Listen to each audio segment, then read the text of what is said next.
Hello, good morning friends. Today we are going to discuss about Newton's backward interpolation formula. Previously हमने देखा था कि Newton forward interpolation formula. तो Newton forward interpolation formula और Newton backward interpolation formula में क्या difference है पहले तो ये समझना है। तो न्यूटन बैकवर्ड, पहले तो फॉरवर्ड अगर है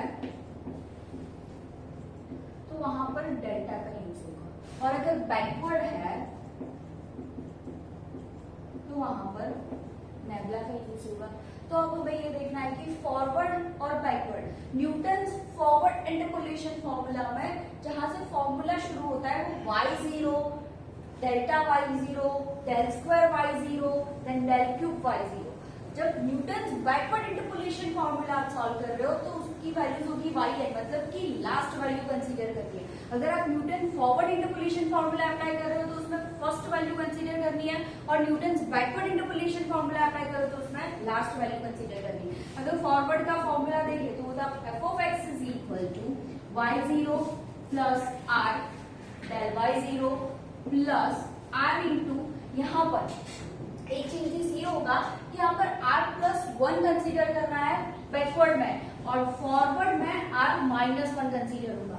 divide by 2 factorial del square y0 plus r into r minus 1 r minus 2 divide by 3 factorial del cube y0 plus, मतलब कि ये फॉर्मूला में डिफरेंस क्या हुआ, पहले तो प्लस और माइनस का डिफरेंस है कि अगर हम r कंसीडर कर रहे हैं तो r माइनस 1 r माइनस 2, मतलब कि पहले माइनस 1 पहले r लिखो उसमें r माइनस 1 ऐड करो फिर r माइनस 2 ऐड करो। तो अब जब आप बैकवर्ड इंटरपोलेशन अप्लाई कर रहे हो तो वहां पर आपको प्लस साइन ऐड करिए, मतलब कि r प्लस 1 r प्लस 2 और यहाँ पर डिफरेंस डेल और नेबुला में होगा। इंटरपोलेशन के इंट्रोडक्शन के लेक्चर्स में मैंने आपको फर्स्ट लेक्चर जो था वहां पर स्पेसिफाई किया था कि टेबल डेल्टा यूज करो या नेबुला यूज करो, जो डिफरेंस टेबल बनता है वो सेम ही तरीके से बनता है। डिफरेंस टेबल में कोई भी चेंजेस नहीं होते हैं। तो डिफरेंस टेबल वैसे हम बनाते हैं तो क्या करते हैं, x और y आपको दिया है तो फर्स्ट वैल्यू अगर हम फाइंड करते हैं डेल्टा y या नेबुला y तो क्या होगा, यहाँ पर आपके पास सपोज फर्स्ट वैल्यू 0 से ही कंसीडर करनी है तो x0 x1 x2 सपोज दिया है, y0 y1 y2 ये आपको क्वेश्चन में स्पेसिफाई है। जब आप डेल्टा y फाइंड कर रहे हो तो फर्स्ट वैल्यू क्या होगी, delta y0 is equal to y1 minus y0, y1 में से y0 को माइनस करना है। वैसे ही डेल्टा y1 क्या होगा, y2 minus y1 y2 minus y1। वैसे ही हमें डिफरेंस टेबल फाइंड करना है। तो नेबुला अगर हम डेल्टा मतलब कि फॉरवर्ड डिफरेंस टेबल फाइंड कर रहे हैं तो वो सेम तरीके से ही होगा। अगर बैकवर्ड डिफरेंस फाइंड कर रहे हैं तो यहाँ पर नेबुला साइन ऐसा रहेगी।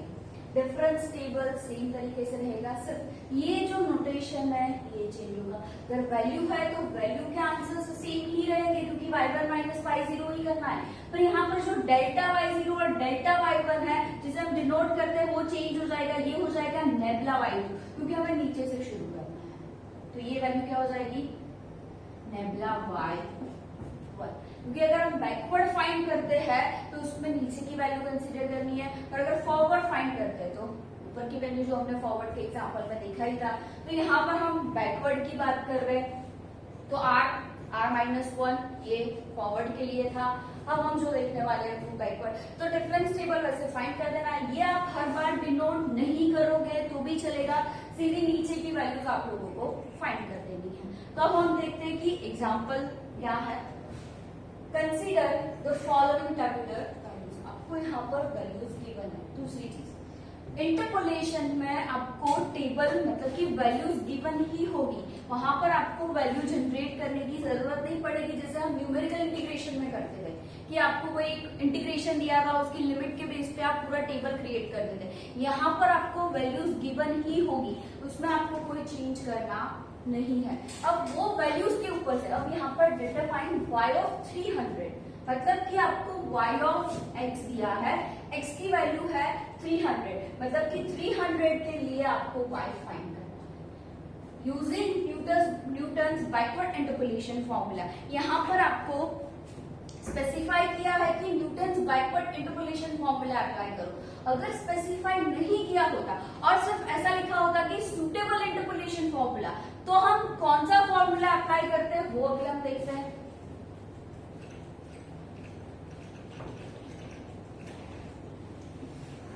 अगर यहाँ पर आपको नहीं दिया होता तो आपको किसके लिए फाइंड करना है, y ऑफ 300 के लिए।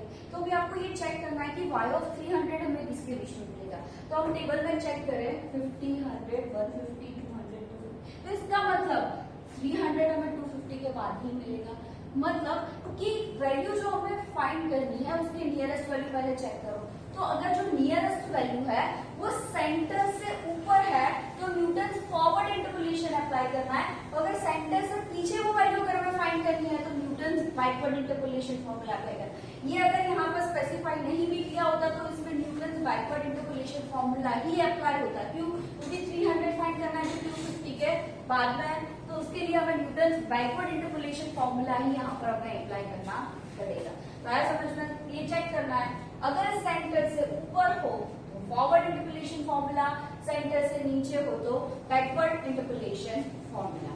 अब इसका हम टेबल देखते हैं। पहले तो डिफरेंस टेबल y x। अब हमें यहाँ पर ये चेक करना है कि x क्या है हमारा। तो x क्या होगा हमारा, जिसके लिए फाइंड करना है वो हमारा x बनेगा, मतलब कि 300 xn, क्योंकि जब फॉरवर्ड अप्लाई कर रहे हैं तो x 0 होगा और बैकवर्ड अप्लाई कर रहे हैं तो x।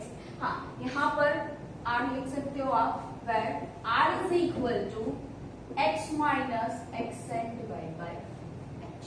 मतलब कि r कैसे फाइंड कर सकते हैं, x minus xn divided by h। Forward में क्या करते थे, x minus x0 divided by h। अब xn की वैल्यू क्या है, मतलब कि लास्ट वैल्यू क्या है 250। डिफरेंस कितना है, h इज इक्वल टू 50, 100, 150, मतलब 50 का डिफरेंस है।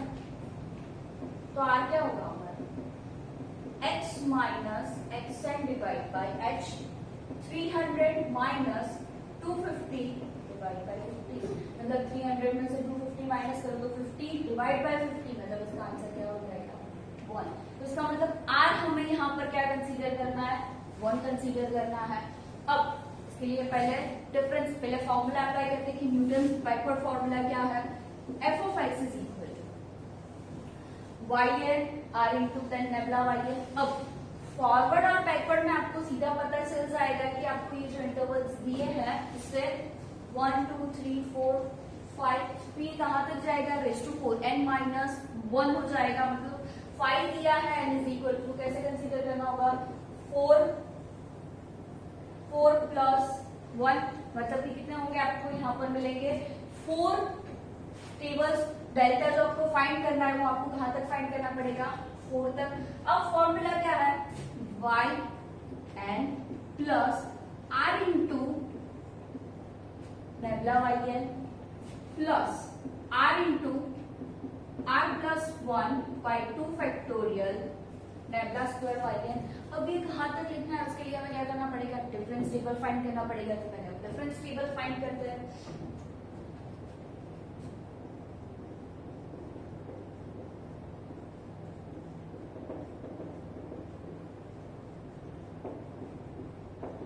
बैकवर्ड डिफरेंस टेबल फर्स्ट क्या दिया है हमें, x और y गिवन है, x y, x दिया है 50, 100, बीच में एक लाइन की स्पेस रखनी है जिससे आपको लिखने में भी डिफरेंस फाइंड करना है, उसमें आपको जरूरत पड़ेगी 100, 150, 200 एंड 250। देन y दिया है 680, 724, 805, 906 एंड 1030। ये वैल्यूज यहाँ पर आपको गिवन है। अब हमें क्या करना है, डिफरेंस टेबल फाइंड करना है x और y। तो फर्स्ट डिफरेंस टेबल होगा वो क्या होगा, नेबुला y। क्यों, ये फर्स्ट वैल्यू होगी, इसको क्या कंसीडर करना है, x0, x1, x2, x3 and x4। तो अब यहाँ पर फर्स्ट वैल्यू ये जैसे कि y0, y1, y2, y3 and y4 है, तो हमें नीचे से शुरू करनी है तो एक वैल्यू कम हो जाएगी, तो इसको हम क्या लिख सकते हैं, फर्स्ट वैल्यू जो मिलेगी nebula y1 is equal to, क्यों? क्योंकि लास्ट वैल्यू से कंसीडर करनी है। फॉरवर्ड होता तो 0 से शुरू होता, बैकवर्ड है तो नीचे से शुरू होगा। तो लास्ट वैल्यू हमारी क्या होगी यहाँ पर, अगर हम माइनस करते हैं नेबुला y1 106, क्या होगा y1 minus y0, difference table तो सेम ही रहेगा, उसमें कोई चेंज नहीं होगा। Then nebula y2, nebula y2 क्या होगा 81, y2 minus y1, nabla y3 मतलब कि y3 minus y2 101। Next nebula y4 minus y3 it's 126। तो ये जो टेबल हमें मिला है यहाँ पर वो क्या किया है, y4 minus y3, y3 minus y2, difference table जो हमने फॉरवर्ड में किया था वैसा का वैसा ही है। ये जो मैं नाम डिनोट कर रही हूँ वो सिर्फ नोटेशन हमारा यहाँ पर चेंज हो रहा है। फॉरवर्ड होता है तो 0 से शुरू करो, बैकवर्ड जो नीचे से है, नीचे लास्ट वैल्यू है वहां से शुरू करो। देन नेक्स्ट क्या होगा नेबुला स्क्वायर y, मतलब इन दोनों का डिफरेंस, तो एक एक वैल्यूज कम होती जाएगी, तो ये क्या होगा नेबुला स्क्वायर y2, मतलब कि nebula y3 minus nabla y2, वो वैल्यू मिलेगी हमें -25। वैसे ही नेबुला y3 नेबुला y2, मतलब कि इसको क्या डिनोट करेंगे nabla square y1, nabla y3 minus nabla y2 it's 20 plus nabla y4 minus nabla y3, nabla square y2 है ना, यहाँ पर 3 आएगा, ये 4, nabla y4 minus nabla y3 it's 25। Then next nabla y5। ये अगर नाम डिनोटेशन में आपको प्रॉब्लम हो रही है तो ये लिखने की जरूरत नहीं है, ये सिर्फ मैं आपको सिर्फ समझा रही हूँ कि इसका नोटेशन मतलब क्या होगा, क्योंकि आपको बैकवर्ड में डायरेक्ट लास्ट वैल्यू ही कंसीडर करनी है, फिर आप ये डिनोट नहीं करोगे तो भी उसमें चलेगा। Then next nebula cube y3, एक वैल्यू कम हो जाएगी, nebula square y3 minus nebula square y2 45, nebula cube y2 is equal y4 is equal to 5, and last nebula raised to 4y, so nebula raised to 4y4 is equal 5 minus 45, so minus 40। तो ये जो है difference table, अगर मैं ये चीज निकाल दूं तो सिर्फ क्या करना है y1 minus y2, y1 minus y0, मतलब इसमें से नीचे से ऊपर की वैल्यू माइनस करते जाओ, उसकी डिफरेंस लिखते जाओ, लास्ट तक आपको कोई वैल्यू मिल जाएगी, जैसे फॉरवर्ड डिफरेंस टेबल में करते हैं। अब फॉर्मूलाज कहाँ तक लिखना पड़ेगा हमें, रेज़ टू 4 तक, क्योंकि वहां तक हमें वैल्यूज मिल जाएगी। यहाँ पर nabla square plus r into r plus 1 r plus 2 divide by 3 factorial nabla cube y and plus last value क्या होगी, last value plus r into r plus 1 r plus 2 r plus 3 divide by 4 factorial nabla raise to 4y and plus up to, मतलब formula में मुझे वहां तक ही लगना plus up to की ये वैल्यूज क्या है। अब ये जो वैल्यूज दी गई है कि कौन कौन सी वैल्यूज हमारे पास है ये चेक कर लेते हैं। yn जो फर्स्ट वैल्यू हमारे पास थी, टेबल के हिसाब से nabla square nabla cube nabla raise to 4 find कर लिया है। r की वैल्यू हमने यहाँ पर फाइंड की है x minus xn divide by h, जो भी डिफरेंस आ रहा है वो डिफरेंस हमने फाइंड किया है। तो चलो वैल्यूज पुट करते हैं क्वेश्चन में। अब f ऑफ x मतलब कि किसके लिए फाइंड कर रहे हैं, y ऑफ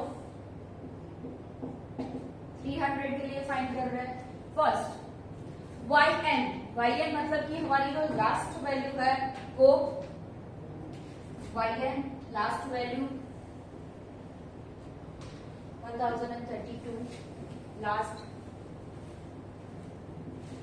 प्लस r हमने क्या फाइंड किया है 1 into nebula yn, nebula yn मतलब कि लास्ट वैल्यू ही कंसीडर होगी, तो लास्ट वैल्यू क्या है हमारे पास नेबुला y4 मतलब कि 126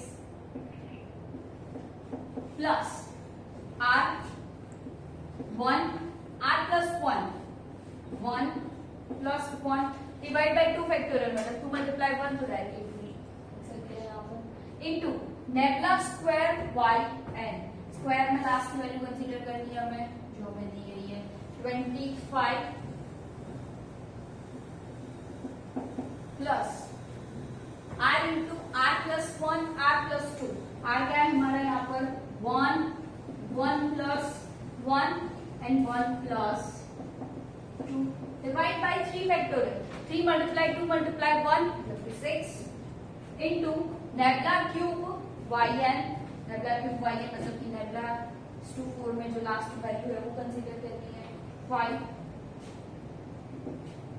plus r into r plus 1 r plus 2 r plus 3 तो r हमारा है 1 plus 1 plus 2 1 plus 3 divide by 4 factorial 4 multiply 3 multiply 2 multiply 1 4 3 jar 12 12 2 jar 24 मतलब कि ये क्या हुआ 24 अब लास्ट है nabla raise to 4yn nabla raise to 4yn तो वो वैल्यू क्या कंसीडर हो गया हमारे यहाँ पर -40